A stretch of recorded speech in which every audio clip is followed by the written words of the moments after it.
Cyclones generally occur in three stages: tropical cyclones, severe cyclones, and supercyclones. When the storm in a cyclone blows at a speed of less than 74 miles per hour, it is called a tropical cyclone. When it gets intense and the speed is between 75 to 120 miles per hour, then it becomes a cyclone or a severe cyclone. When the speed increases for more than 120 miles per hour, it becomes a supercyclone. How are these cyclones formed? Where are they initiated? Hurricanes, typhoons, what are they? Let's see. By the way, don't forget to subscribe to DNA so that you don't miss out any of the new videos that we post.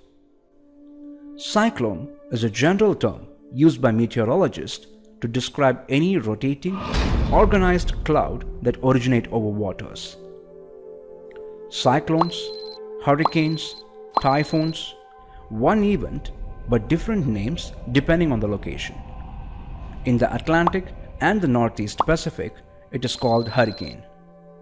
And in the Northwest Pacific, it is termed as typhoon, and in the South Pacific and Indian Ocean, it is called a cyclone. You can also classify them based on hemispheres, the northern ones as hurricanes and the southern ones as cyclones.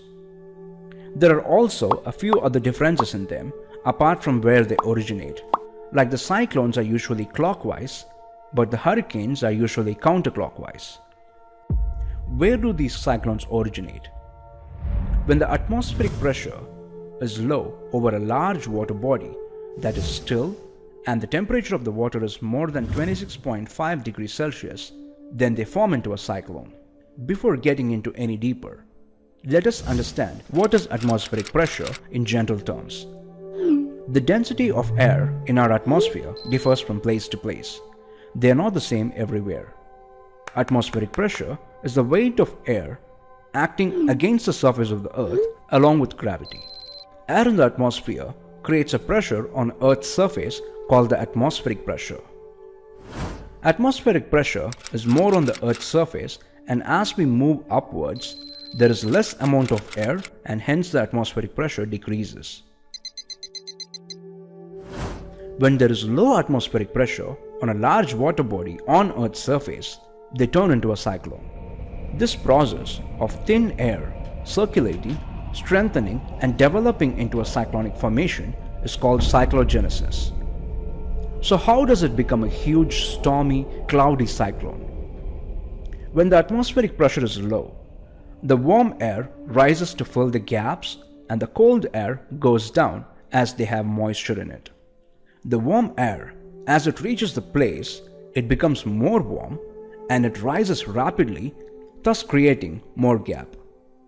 So the surrounding air rushes in to fill the place.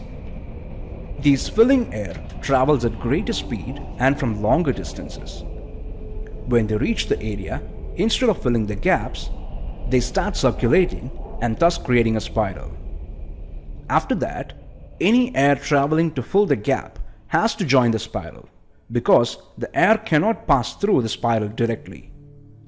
Usually, tropical cyclones range from 100 kilometers to 2000 kilometers in diameter. When a large amount of air is rushing in to fill the gap, they form huge cyclones and the spiral structure becomes larger and larger, penetrating the clouds and thus creating thunderstorms.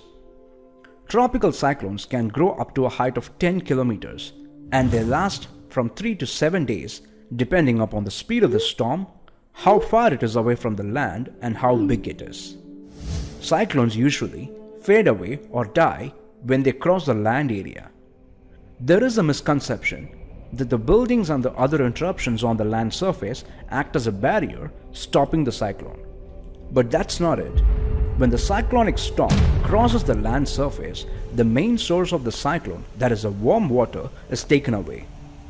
Cyclones work with moist, warm air. So when it crosses a cold water surface or a land surface, they die.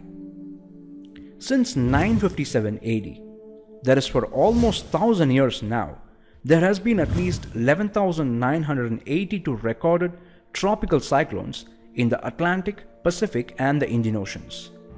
And so far, the largest ever recorded is a typhoon tip that occurred in 1979 in the South Pacific Ocean near Philippines, which was 2,200 kilometers in diameter with a wind speed of 190 miles per hour, that is 305 kilometers per hour. It lasted for almost 20 days, and this is said to be the largest and the strongest cyclone ever recorded in the history. For more informational videos on science, technology, and history, subscribe to DNA.